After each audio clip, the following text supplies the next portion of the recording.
sobrang lamig. So slow down kami. Ako pag nag-drive hindi naman ako dumidikit sa harapan kasi mahirap na pag slippery yung daan, disgrasya ka tapos yun sa harapan ng sasakyan mo mabangga. Ganun. So ingat lang tayo. Ayan. Ayan, uusok.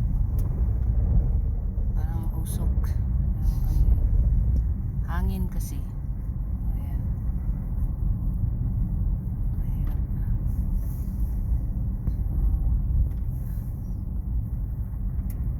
Dito maliwanag yung highway pero hindi naman lahat.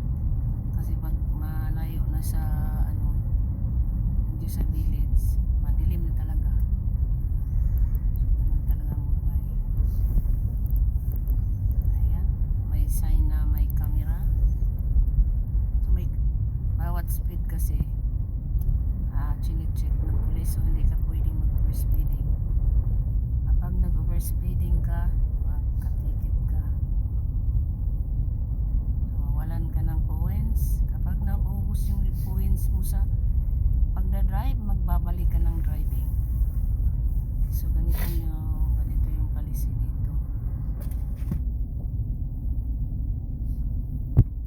Sa Pilipinas pwedeng mag-drive na walang license. Dito hindi pwede.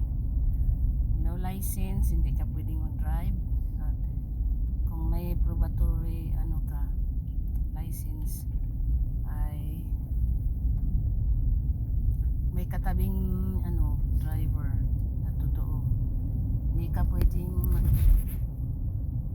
mag-drive na walang lisensya dito. So tingnan mo, mahangin kasi kaya hindi mo makikita ang nasa harapan mo kasi